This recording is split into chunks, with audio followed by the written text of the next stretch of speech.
everybody, and welcome to another episode of Dan Andrew's Garage. Right On. Today we have something really special for you. What do we got, son? A build with? The Beefeaters. That's right. The Beefeaters are a great bunch of builders, most of them located overseas. And the theme for today's is going to be the construction vehicles. And we have a lovely bucket truck here that used to be one of Andrew's toys. Yeah, I might have abandoned it. That's right. Well, it's a Tonka. We haven't done one of those before. So what say we get this vehicle up on the rotating car stand where that Beefeater is, and we'll see what we have to work with. Yeah. All right, folks, and here we have it, a Tonka bucket truck toy, which is pretty cool. And but what we're going to do is something a little different here. We're probably going to take the back part of this truck, and we're going to merge it with this retro-looking nice Chevy.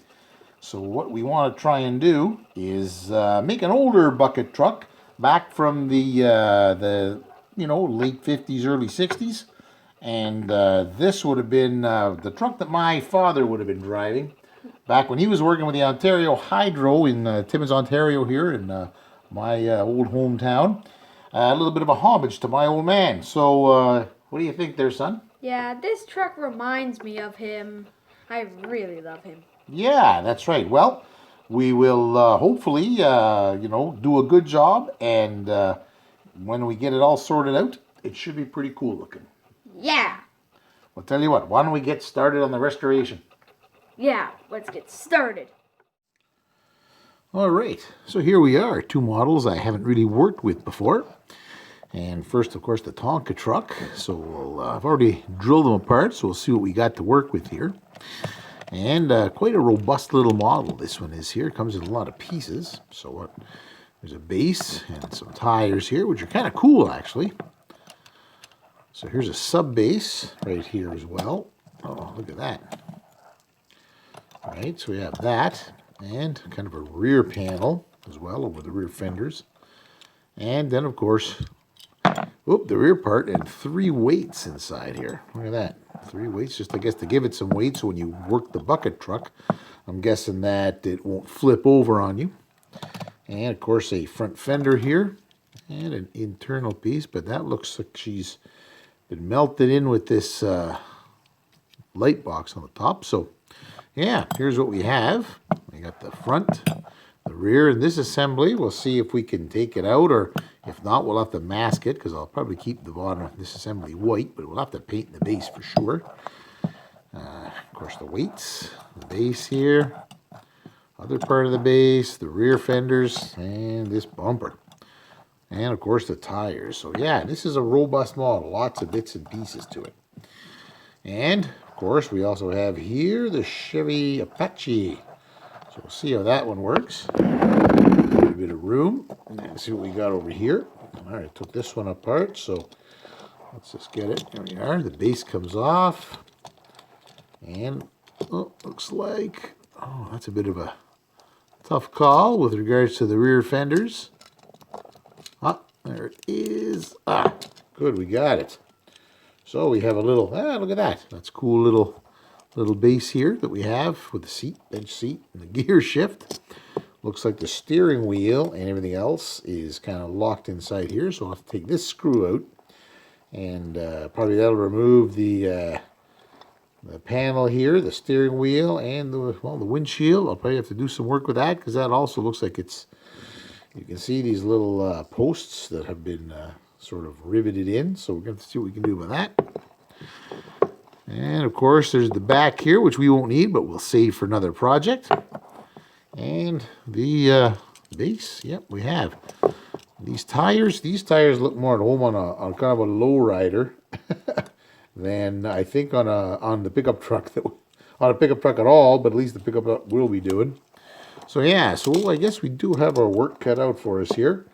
Perhaps we can do something along the lines of this. This doesn't look too bad. We'll see what we can do. Yeah. Anyway, we do have a lot to work with here, so we got some bases and a lot of business. So let's see what we can put together out of all of this. See if we can get a nice 70s or 50s, 60s era bucket truck. At least we got this part, so that may work out. So yeah, Steve. All right, everyone. Well, I'm going to give you a little sit rep on how everything's been going so far. So we've had to take all the little chrome bits off of this unit here. And yeah, they were a little finicky because they had all these little posts and they were partially glued. So as you can see, they were partially glued in there. So I had to break that off and push them out through these holes. And that worked okay for the bumper and the grill here and one of these little headlights. So the other one I tried prying out and they glued out everything. And I pried it out and all I heard was ping and it zoomed across the workshop, never to be seen again. So we're going to have to do a little something there. I also found out that this truck had a plastic roof. I had no idea. I thought that was paint. So yeah, it was like this. And yeah, I took off a plastic roof for some reason, probably because there's these two holes in. So I won't be putting that plastic roof back on. I'll probably be filling in these two holes. And hopefully that'll go forward. And well, the other thing that happened was I tried to take out the windshield. They glued that in impressively. So unfortunately, I smashed that windshield because it was totally glued and it would not budge. So I'm going to have to work another windshield out on this. But yeah, this little pickup portion here turned out to be a real challenge. So, all right, everyone. Well, we've been doing some work here. We managed to get it both pieces apart, and I also glued the base together, cut the base of the Apache off, and also the base of the Tonka off, and we got a nice base that should cover it. So we should have something that looks sort of along the lines of this, which isn't too bad, I don't think. I've also given a little bit of a stripper here prep. I've taken a Brillo pad to the paint here, so I think we're going to drop this into the stripper there. Oops, not that. While Andrew there is showing you some of his cars. And I'm going to pour the stripper on. There we go. There we are. Whoa! Perfect. All right, folks. Well, we're back from the stripper, and not a bad job. I also went through with a wire brush. And yeah, this looks like it should be pretty... Oops, got it backwards. This looks like it should be a pretty neat representation right here. That's going to look pretty good. So what I have to do now is, well, fill in these holes that have to be in the roof. I also did some sanding and some steel wool here to, you'll notice these little slight indentations. They had a couple of, I guess, molding holes. So, yeah, that didn't look the best. So we just sanded that out. Hopefully, once we get a couple of coats of paint on this, she'll look good. Yeah, so next up, I think fix up the holes. Do the paint, and also we got to make a windshield for this because, yeah, I pretty much destroyed that in its entirety. So, stay tuned. All right, well, we took our JB weld and we filled in those holes on the roof, so we should have a nice roof for this. A little bit on the bottom, of course, there, and pushed it through, and yeah, it turned out good. So right now, all we have to do is put a bit of the old degreaser on, and we'll make sure it gets ready to go to paint. The back half is already in there. There wasn't anything too much wrong with that. So yeah, we should be able to get both of these off to paint. All right, everyone. Well, we've been doing a lot of painting here. We've got the color down of the old dark orange type color they used to have. And the back, and we're going to put maybe another coat of paint here on top of the silver bed here. Probably also paint the roll of cable that's on the back. So yeah, it took us a little while here because we had to strip this down at least 2 times. We were having some trouble with the paint and the mixing, but yeah, I think we got the desired effect. So keep watching because we're also going to have to paint the back part here white, and we also managed to get off the bumpers, or the front bumper and the grill, and we're going to see if we can get that white as well. So stay tuned. All right. Well, what we have here is our chassis, and as you can probably tell, there's going to be a bit of a difference with regard to the rear wheel and the front wheel. So we're going to have to fix the stance so it sits evenly and doesn't look like a lowrider itself or some stock car.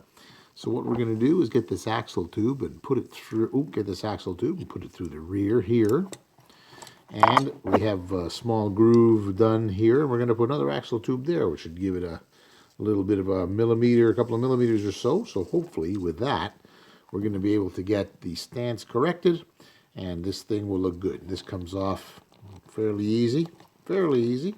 There we go. So yeah, so you can fix that, put the tube in there, put this back on top, and here we go, a mixed up M2 chassis with a Tonka chassis. But actually, it's... All right, everyone. Well, this worked out very well. So I got my small axle tube in the rear and a larger axle tube up front. So now we're going to get our wheels in, and we managed to get the wheels. The paint dried well, and we got some clear coat over them, just because I want to make sure that there's no real big scuffs. And we're going to get these little axles put in. A little bit of a hammer here. Great. And what we're going to do is put that through the front, like this, and it fits great. Now, the other ones, we have rear wheels, but they have to be double wheels. So what I have is same type of wheel, but I got these other ones, which I'm not too crazy about. But I think once we glue these together like this, we'll have a double wheel.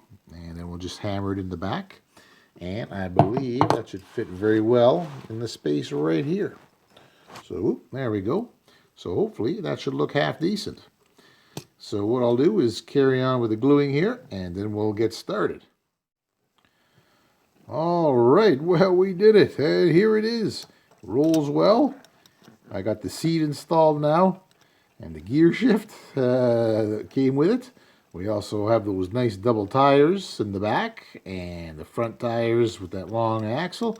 But she rolls just great. Although right now it looks like something the Beverly Hillbillies would drive. But she looks good, and I can't wait to get the whole thing put together. All right, folks, and for comparison purposes, here's what we started out with. A nice 1958 Chevy Apache pickup truck and a really cool Tonka toy small bucket truck. What do you think, son? Yeah, I really like the design, but it looks better now. That's right. I think we put a lot of work into this one. It's kind of a homage to what my father used to drive when he worked with the Ontario Hydro back in the old hometown. Try as I may, I couldn't find a picture of one on the internet. I had to work directly from memory, but I think I pretty much got the gist of it. So, without further ado, let's get ready for the reveal. Right on. All right, everybody, and here we are, our M2 58 Apache and our Tonka bucket truck mashup. Now, an Ontario Hydro bucket truck, circa late 50s, early 60s. What do you say, son? I really like the paint job, the gems on it, the rims, and even the decals. This is a really cool bucket truck. Absolutely. And I'll tell you, it was a challenging build as well. The one thing I'm really not happy about a little bit is that windshield. I lost the windshield. I tried to make a new one. So I'm not happy with it. Trying to make the wings and everything. It's kind of the carbuncle on the project for me, but I think the rest of it turned out fairly good. The whole thing was a challenge. The paint mixing was challenging. The reaction, I had a reaction to the clear coat on the rear fender. Had to redo that. And the dashboard inside of this had to be screwed in. So it was really finicky to even get that in. So this was certainly a labor of love. What are those pictures in the background? Well, those are all pictures that are a little homage to Dad, or Nonno for you. Yeah. And that one is the old truck that's in the background. If you can see that fellow on top of the log securing the load, that is Nonno. Okay, that's him doing that, and that picture was taken around 1957. So you notice the same kind of old trucks they were driving. And then that picture on the other side, looking like a fella on a boat, well, that's my father, 1951. That's Nonno coming in on the boat here in Halifax, the Saturnia. And yeah, that was him starting his journey here in Canada. So that is pretty much a little bit of a homage to my dad and the Ontario Hydro and this big truck. So I guess we'd like to just say thank you very much to the Beefeaters here for putting on this build, because not only was it a great challenging build, I did have fun, but it really took me down memory lane. Yeah, I think so too. Yep. So old Nonno, he's if they get Wi-Fi upstairs in heaven there, hopefully he'll see this video and he'll like it. So everybody else, make sure that you check out all the other Beefeater builds, because you're going to see some builders with some really great skills and some really cool cars. And trucks, especially trucks and construction vehicles. So make sure you check them out. So everybody, thank you very much for watching this video. And remember, if you like what you see, Like and subscribe and smash that like button. all right, folks. Everybody take care. See you later, everybody. Bye-bye.